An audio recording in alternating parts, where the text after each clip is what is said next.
नमस्कार, मी उत्तम Kumar. ABC news मराठीमध्ये आपल्या सगळ्यांचं पुन्हा एकदा मनापासून स्वागत करतो. आपल्या सगळ्यांचा आवडता उत्सव, आपल्या आवडत्या राजाचा उत्सव म्हणजे शिवजयंती उत्सव वर्षातनं एकदा येतो आणि तो निश्चितच धूमधडाक्यात अत्यंत उत्साहात साजरा करण्यासाठी आपण आपली तयारी गेल्या महिन्याभरापासून सुरू असते. अशीच एक आगळी वेगळी शिवजयंती, एक धूमधडाक्यात आणि प्रचंड उत्साही उत्सवी अशी शिवजयंती पुण्या शहराच्या जवळ असलेल्या धायरी गावात देखील होते आणि ती शिवजयंती गेल्या अनेक वर्षांपासून विविध सामाजिक उपक्रमांनी, विविध वैचारिक उपक्रमांनी साजरी करतायत राहुल पोकळे आणि त्यांचे मित्रपरिवार. आता राहुल पोकळे यांच्याविषयी सांगायचं झालं तर राष्ट्रवादी काँग्रेसचे ते प्रदेश प्रवक्ते आहेत आणि राष्ट्र सेवा समूहातर्फे संस्थापक अध्यक्ष आहेत. राष्ट्र सेवा समूहातर्फे संपूर्ण राज्यभरात अनेक व्याख्यानं, विविध वैचारिक सामाजिक उपक्रम राबवण्याचं काम या संघटनेमार्फत होतंय, राहुल सरांच्या मार्फत होतंय. आपण त्यांच्याकडूनच एकूणच उद्या येऊन ठेपलेल्या या शिवजयंती उत्सवाबद्दल विस्तारानं जाणून घेऊया, माहिती घेऊयात. राहुल सर, आपलं या टॉक शो मध्ये मनापासून स्वागत. सर, धन्यवाद. सध्या शिवजयंती कशा पद्धतीने साजरी होते आणि कशा पद्धतीने साजरी व्हायला हवी? मी तुमचं या आपल्या एबीसी चॅनलचं मनापासून आभार मानतो की ह्या विषयावर तुम्ही हा विषय खूप महत्वाचा होता, आपण विषय घेतला तो. गेल्या 25 वर्षापासून आम्ही या भागामध्ये शिवजयंती उत्सव हा विधायक कामांच्या माध्यमातून साजरा करतो आणि त्याची दखल प्रथमच आपण घेतली आणि त्याच्यात संपूर्ण एक अर्धा तासाचा स्लॉट तुम्ही त्याकरता दिला, त्याकरता मी तुमचे मनापासून आभार मानतो सर. एक तर आम्ही गेल्या 25-30 वर्ष झालं अविरतपणे एखादी जयंती करणं हे सोपं काम नसतं. फार फार लोक 4 वर्ष 5 वर्ष करतात, 10 वर्ष करतात, ते सातत्यपूर्ण टिकून राहत नाही. गेल्या 25-30 वर्ष आम्ही सातत्यपूर्ण टिकून ठेवली, त्याच्यामध्ये विधायक वाढ केली, त्यात कुठेही आम्ही गिरीचं स्वरूप आणून नाही दिलं. कोणी आमच्या शिवजयंतीला नावं ठेवेल असं कोणतंही कृत्य आज 30 वर्षात एकदाही आमच्याकडनं झालेलं नाही. अशी जयंती सेंगड किल्ल्याच्या लगतच्या धायरी गावामध्ये होते आणि महाराष्ट्रातली सर्वात मोठी शिवजयंती ही आपल्या धायरी गावामध्ये सेंगड रोड परिसरामध्ये हे तुमच्या माध्यमातून आज लोकांना कळणार आहे. गेली 30 वर्ष आपण हे अविरतपणे काम करत आलेलो आहोत आणि त्याला विधायक स्वरूप कसं देता येईल यासाठी आपण कायम या ठिकाणी जागरूक असतो, त्या पद्धतीने आपण काम करतो. माझं म्हणणं असं आहे, छत्रपती शिवाजी महाराज ज्या लोकांना व्यवस्थित समजलेले आहेत अशा लोकांकडनं शिवजयंती कधी चुकीची घडू शकत नाही. ज्या मुलांना, ज्या लोकांना, ज्या मंडळांना अजून छत्रपती शिवाजी महाराज माहितीच नाही, माहिती आहे ते फार थोडे माहिती आहेत, अशा लोकांकडनं खूप मोठ्या प्रमाणावरती धांगडधिंगा होऊ शकतो. तर त्यांची ती चूक नाही, त्यांना ती माहिती नाही म्हणून त्या प्रकारे ते उत्सव प्रियता जपतात. आम्ही उत्सव प्रियता जपत नाही. मी नेहमी म्हणतो, आम्ही छत्रपती शिवाजी महाराज कधीही डोक्यावरती घेऊन नाचलो नाही. आम्ही छत्रपती शिवाजी महाराज डोक्यात घेऊन नाचलेलो आहे, वावरलेलो आहे, प्रत्यक्ष कृतीमध्ये आलेले आहे. म्हणून आमची शिवजयंती तर विषय वेगळी का, आम्ही कोणाच शिवजयंतीला वेगळे नाव नाही ठेवणार कधीच. शिवजयंती सगळ्यांची भावना चांगली असते, परंतु आमची शिवजयंती वेगळी का, कारण आम्ही शिवाजी महाराज समजून घेतले, उमजून घेतले, त्यांच्या विचारात चालण्याचा आम्ही प्रयत्न करतोय, म्हणून त्या प्रकारे आम्ही शिवजयंती साजरी करतो. मग आम्ही नक्की या शिवजयंती करतो काय? आम्ही शिवजयंती करताना सर्वात महत्वाचं सगळ्या जाती धर्माच्या लोकांना आम्ही या ठिकाणी एकत्र आणलेले आहे आणि वर्षभर आम्ही सर्व महामानवांच्या जयंत्या असतील किंवा पुण्यतिथी असतील त्या आम्ही मोठ्या प्रमाणात साजरा करतो व त्या माध्यमातून 19 फेब्रुवारीला हा शिवजयंती उत्सवाचं रूप जाती धर्माच्या पलीकडे जाऊन खूप मोठा सोहळा या ठिकाणी निर्माण होतो. मी या ठिकाणी आवर्जून उल्लेख केलेला आमच्या या ठिकाणी होणारी आता उद्या एक आमची मिरवणूक आहे 19 फेब्रुवारीला, आपण सगळ्यांना या ठिकाणी आमंत्रित करतो. त्या मिरवणुकीचं वैशिष्ट्य असं आहे, एक तर ती मिरवणूक संपूर्ण पालखीमधून निघते, पारंपरिक पद्धतीने निघते, पारंपरिक वाद्यांच्या स्वरूपात निघते. आपल्याकडे छबिना महोत्सव त्या माध्यमातून साजरा होतो. त्या छबिन्यामध्ये साधारण 50-100 खेळ स्वतःहून त्या मिरवणुकीने सामील होतात. स्वतःहून ते महाराजांच्या पालखी पुढे स्वतःचे खेळ साजरे करतात व नंतर पुढे जाऊन त्यांचा सगळ्यात छबिना होतो व छबिन्यामधलं कार्यक्रम समाप्त होतो. या पालखीतल्या निघणाऱ्या मिरवणुकीला सगळ्या महिलांची उपस्थिती प्रचंड असते आणि महिला खास करून ही पालखी खांद्यावर घेतात आणि संपूर्ण मिरवणुकीमध्ये आणतात. हे वैशिष्ट्य आहे आणि सर्वात महत्वाचं वैशिष्ट्य हे विधवा महिलांचा या ठिकाणी सन्मान केला जातो. त्यांच्या खांद्यावर पालखी दिली जाते व त्यांच्या हस्ते शिवरायांच्या प्रतिमेचं हे पूजन होतं आपण ह्याच्यामध्ये वृद्ध, महिला, सौभाग्यवती, विधवा अशा कोणताही भेद न करता सगळ्या महिला याच्यात सहभागी होतात. हम्म. हा राजा माझा आहे, हा उत्सव माझा आहे आणि आपण तो साजरा केला पाहिजे. या भूमिकेतनं सगळे महिला मंडळ, सगळे तरुण वर्ग याच्यात सामील होतो आणि जो तो खांदा दिलाच पाहिजे अशा एका भावनेमधनं त्या काळात आपण जन्माला येऊ शकलो नाही, त्या काळात आपण रक्त सांडू शकलो नाही, निदान कमीत कमी आज तरी आपण महाराजांच्या पालखीला खांदा देता येईल या इच्छेने सगळेजण स्वयंस्फूर्तीने त्या मिरवणुकीत सहभागी होतात आणि विद्वान सहित सगळे लोक महिला त्यांना ओवाळतात. अतिशय नयनरम्य दृश्य असेल. ज्यावेळेस पालखीची मिरवणूक गावामध्ये येते, प्रत्येक घरातल्या महिला बाहेर पडते, 4-5 महिला सोबत असतात आणि त्या येऊन ज्यावेळेस महाराजांच्या पालखीला ओवाळतात त्यावेळेस दृश्य खूप चांगलं आहे, जे डोळ्यात पाणी अक्षरशः येतं. अशा प्रकारचे हे वातावरण संपूर्ण पंचकृषीमध्ये धारी गावाच्या माध्यमातून होतं. आज धारी गावाच्या उत्सवाला एक असं राष्ट्रीय स्वरूपासारखे विषय झालेला आहे. धारी गावाचा उत्सव पाहिला, आज अनेक वेगवेगळ्या गावातनं जिल्ह्यातून लोक आमच्या भागामध्ये येतात. आम्ही तुमच्याकडे बाकी दिवसाला येऊ शकत नाही, पण आम्ही त्या दिवशी पालखीला खांदा द्यायला येतो असं सांगून प्रचंड गर्दी आता मिरवणुकीला होते आणि त्याच्यापैकी कुठंही गिबिस्त स्वरूप अजिबात नाही. सगळं व्यवस्थित स्वतःची ट्रेपरी व्यवस्थित करून मुलाबाळांना घेऊन, लहान मुलांना घेऊन सगळेजण सहभागी होतात आणि ही मिरवणूक अतिशय शिस्तबद्ध पद्धतीने गेल्या 25-30 वर्षापासून निघत आहे. अतिशय उजवं काम राष्ट्रीय सेवा समूहाच्या माध्यमातून या ठिकाणी झालेलं आहे. पण ते सहज उभं राहत नसतं. ही कोणतीही मिरवणूक होऊन किंवा हा काम सहज उभं राहत नसतं. सर याच्या मागे खूप सारा त्याग आहे, खूप सारं आमच्या मुलांचं काम आहे, कार्यकर्त्यांचं भरपूर या ठिकाणी काम झालेलं आहे. मला आठवतंय आम्ही 25 वर्षापूर्वी लोकांना सांगायचो की शिवजयंती अशी साजरी करा, तशी साजरी करा, किंवा आमचा हट्ट होता की शिवजयंती तारखेवर साजरी केली जावी. यासाठी आम्ही जवळजवळ आसपासच्या सगळ्या 300-400 गावामध्ये गेलेलो आहोत. लोकांच्या अक्षरशः शिव्या आम्ही खाल्ल्या, पण लोकांना आम्ही तारखेवर शिवजयंती करणं काय गरजेचं आहे यासाठी गेली 15-20 वर्ष सातत्यापूर्ण आम्ही जनप्रबोधन केलेलं आहे. व त्या माध्यमातून आज जे 20-25 वर्षापूर्वी आम्ही पेरलं त्याचं फळ आता आम्हाला दिसतंय की आसपासच्या संपूर्ण परिसरामध्ये 19 फेब्रुवारीचा उत्सव जो दिसतो त्याचं निव्वळ सगळं मी म्हणेनच हक्काने म्हणेन हे क्रीड आपल्या राष्ट्रीय सेवा समूहाच्या प्रबोधनाला जातं, त्यांच्या कामाला जातं. हे सातत्यपूर्ण हे काम सुरू ठेवल्यामुळं आसपासच्या संपूर्ण गावामध्ये, पुणे जिल्ह्यामध्ये हा उत्सव 19 फेब्रुवारीला सर्वात मोठ्या प्रमाणामध्ये साजरा होतो. असं खूप मोठं काम राष्ट्रीय सेवा समूहाच्या माध्यमातून गेल्या 25 वर्षापासून उभं राहिलेलं आहे.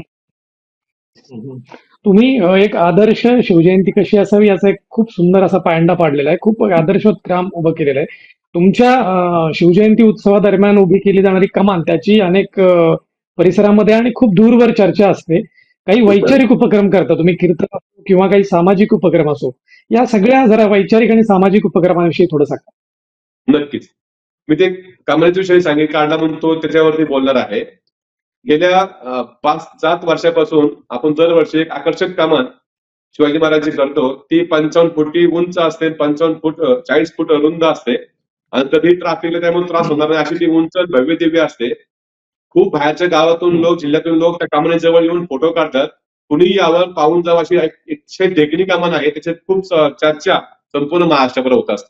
खूप छान कमान त्यामध्ये होते. परंतु कमान उभी करणं, मिरवणूक काढणं, वाद्य वाजवणं हे आमचं उद्दिष्ट नाही.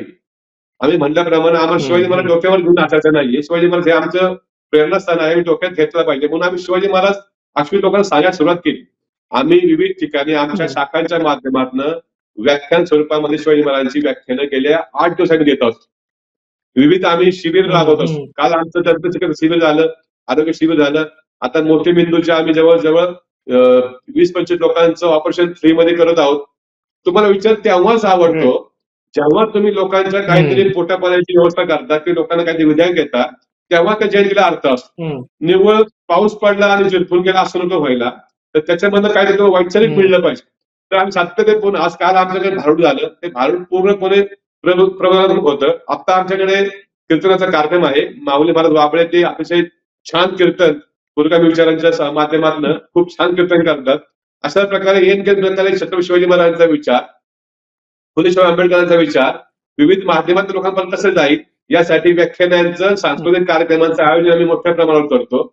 कधीही आम्ही नाच गाण्याचे कार्यक्रम नाही ठेवले. नाच गाणं काय वाईट नाहीये, तमाशा वाईट नाहीये, लावणी पण वाईट नाहीये, ते आपले लोककला आहे, तिला आपण नाव ठेवणार नाही. परंतु ज्याच्यात जास्त प्रबोधन होईल अशा प्रकारचे कार्यक्रम कसे देता येईल याच्यासाठी आम्ही सातत्यपूर्ण विचार करतो आणि विविध कालखंड त्यामध्ये व्याख्याने असतील, नाटक वेगवेगळ्या. आता आम्ही मागच्या काळात भीमनगर मोहल्ला नावाचं नाटक आम्ही त्या काळात ठेवलं.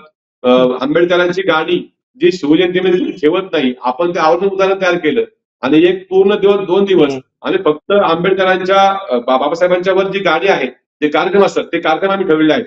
पोवाडे असतील किंवा विविध व्याख्यात्यांची व्याख्याने असतील, वचन लोकांचे वेगवेगळे प्रबोधन करणारे कार्यक्रम असतील, असे विविध प्रबोधन करणारे कार्यक्रम आम्ही घेतो.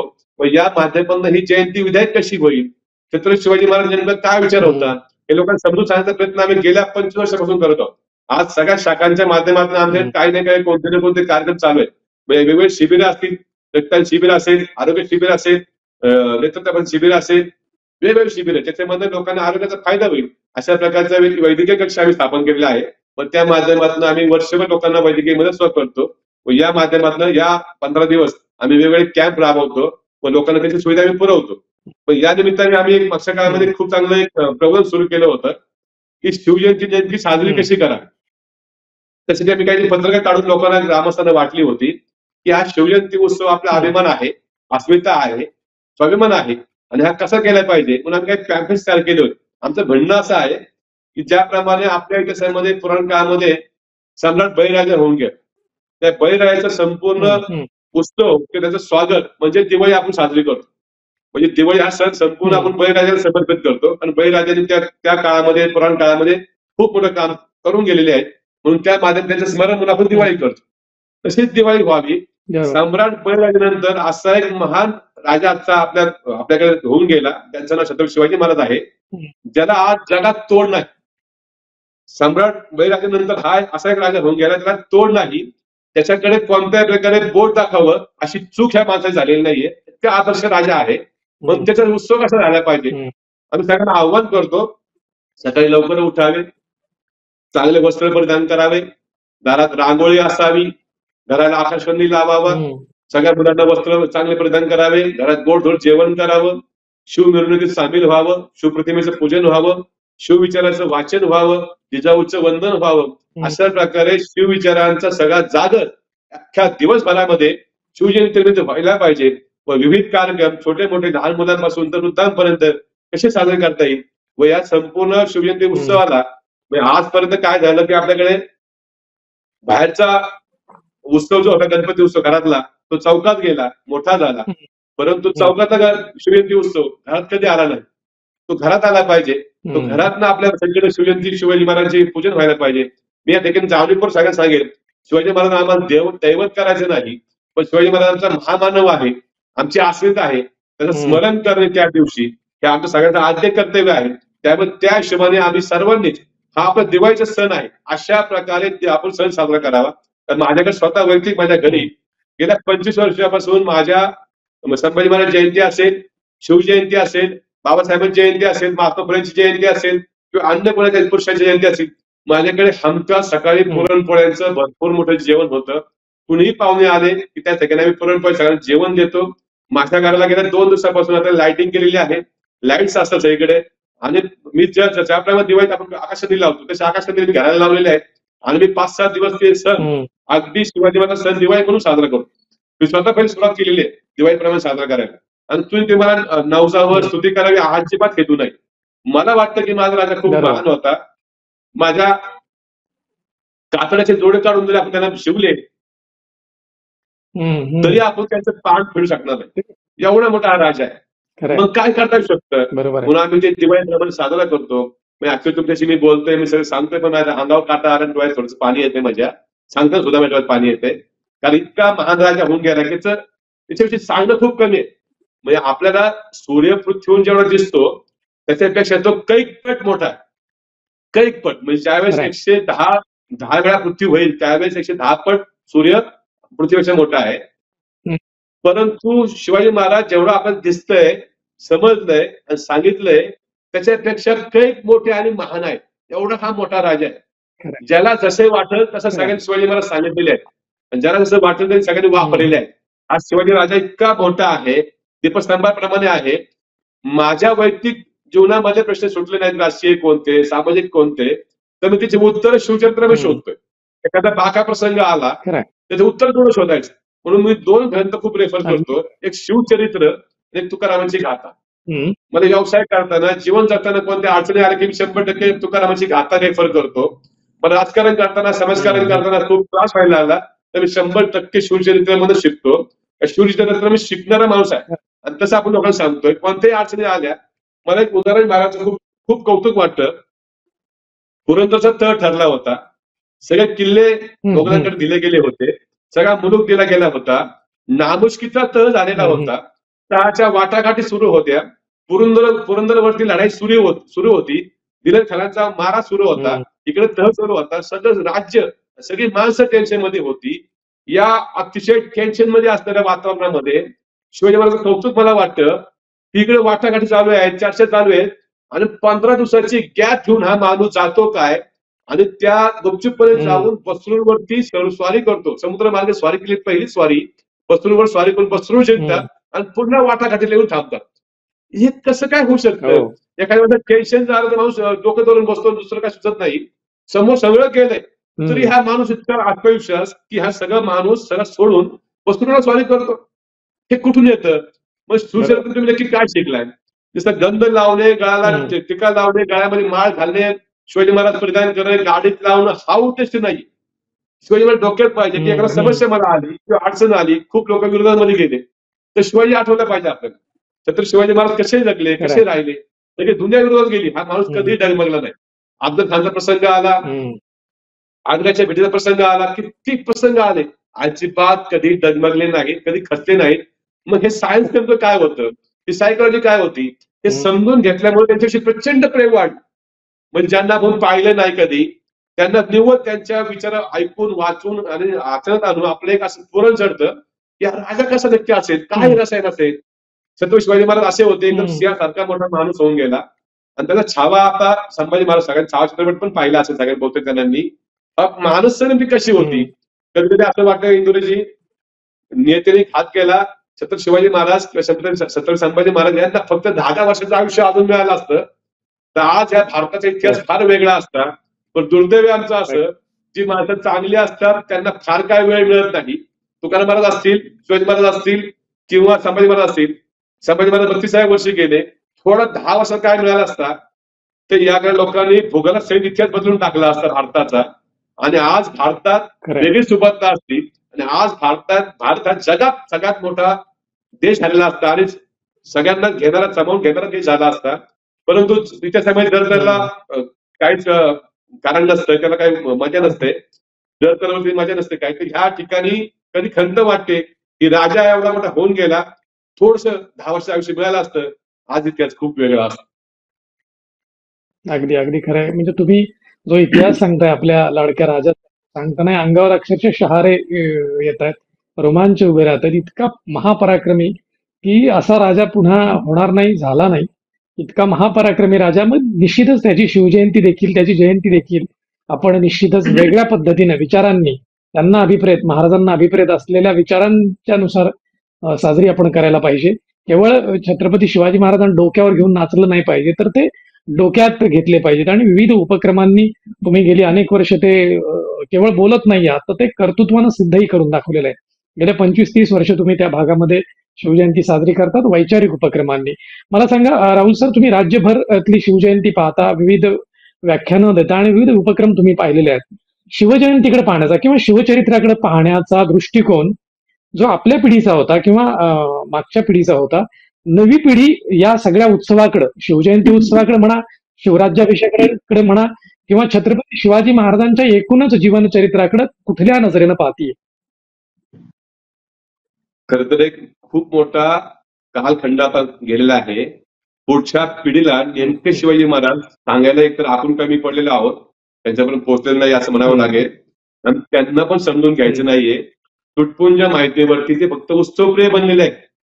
मला शिवजयंती करायची, मला नाचायचंय, मला रॅक लावायचा आहे, मला धांगडधिंगा करायचा आहे, मला गाडीचे हॉर्न वाजवून मला ज्योतानाला जायचे, कष्ट काहीतरी वाजवायचं आणि मग ते घेऊन जायचं.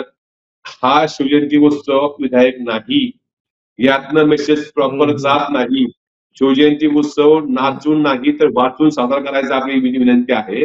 अशा प्रकारे तुम्ही त्या धांगडधिंगा घालून, हॉर्न वाजवून, नाचून शिवजयंती साजरी करणार असाल तर ते शिवाजी महाराज तुम्हाला समजले नाही असं म्हणावं लागेल. तर महाराजांचा मी स्वतः अपमान समजतो. त्यांचा त्याग आहे, त्यांचं खूप मोठं आपल्याकडे काम आहे. ते आपण अशा प्रकारे अपमानास्पद काहीतरी कार्यक्रम करून चालणार नाही. तुम्हाला विजय द्यावं लागेल. आज सध्या बरोबर. या नवीन पिढीमध्ये भयानक तसा प्रकार वाढलेला आहे. याला विधायक स्वरूप द्यावं लागेल. उत्सवप्रियता वाढलेली आहे आणि धांगड ढिंग्याचं स्वरूप जे आलेलं आहे ते आपलं बंद करावं लागेल. स्वतःहून आपला पुढाकार घेऊन हे बंद करावं लागेल आणि त्या विधायक वळण त्याला द्यावं लागेल. राजा आपला कसा होता, त्याचा त्याग काय होता, त्यांनी स्वराज्य कसं निर्माण केलं हे सगळं समजून घ्यावं लागेल, समजून सांगावं लागेल. अन्यथा पुढचा काळ तुम्हाला आम्हाला माफ करणार नाही. महाराजांचा सत्य इतिहास, महाराजांची प्रेरणा नेमकी तुम्हाला नाही पोहोचली तर तुम्ही त्याच्यातनं काहीही शिकू शकणार नाही. चुकीचे काही गोष्टी केल्या आणि त्या होत राहिल्या तर विनाकारण याला वेगळं रूप येईल.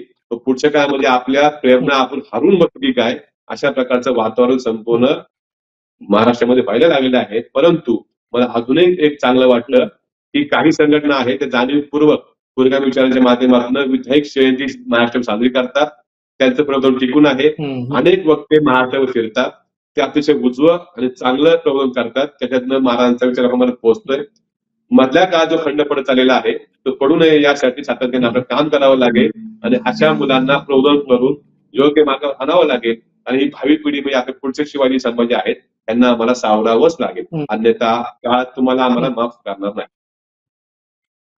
खरंय खरंय. अगदी महत्वाचा तुम्ही मुद्दा मांडलात की बदलावं लागेल, अन्यथा आपल्याला काळ माफ करणार नाही. बऱ्याचशा सामाजिक संघटना काही वेगवेगळे उपक्रम राबवतायत. आता बदल सुरू झालेला आहे आणि अत्यंत मोजक्या आणि अभ्यासपूर्ण विश्लेषणातून आपण शिवजयंती कशी साजरी करायला हवी, कशी साजरी करायला नको, काय बदलायला हवं, काय बदलायला नको, काय विचार घ्यायला हवा आणि कुठल्या गोष्टी टाळायला हव्यात, या अत्यंत विश्लेषणात्मक पद्धतीने मांडल्या. हो, बोला बोला बोला. मी गेल्या 25-30 वर्षापासून अतिशय सगळ्या मुलांच्या कार्यकर्त्यांच्या माध्यमातून शिवजयंती साजरी करतो. आम्ही लोकांकडनं काही ठिकाणी वर्गणी गोळा करतो. वर्गणी गोळा करायचा उद्देश आमचा आहे की ही जयंती माझी आहे, माझा त्याला रुपये दिलेला आहे अशी भावना असावी. या माध्यमातून आम्ही 40 लोकांचं आर्थिक मदत गोळा करतो. त्यातने होत असतात. कोणत्याही प्रकारे ही शिवजयंती कधीही बंद पडणार नाही अशा प्रकारचं प्लॅनिंग मी आता पुढच्या काळामध्ये करतोय की मी आता सातत्याने काम करून कधी थकवा येतो, कंटाळा येतो की बस झाला किती दिवस करायचं असं मुलांना वाटतं. मुलांची वय वाढत गेली, त्यांचे संसार वाढत गेले, नवीन पिढी आता नवीन मार्गाला लागली, या अनेक अडचणी आहेत.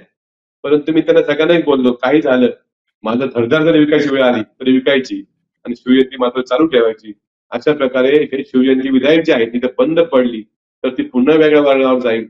यासाठी आम्हाला शिवजयंतीचे विधायक कामं सुरू ठेवावी लागतील आणि पुढील काळामध्ये छत्रपती शिवाजी महाराज, छत्रपती संभाजी महाराज, राजाराम महाराज, शाहू महाराज या सगळ्या लोकांचा इतिहास नव्याने मांडून आम्हाला उत्सवप्रियता सोडून या लोकांकडनं विधायक स्वरूपातील जयंत्या साजऱ्या करण्याची अतिशय गरज आहे.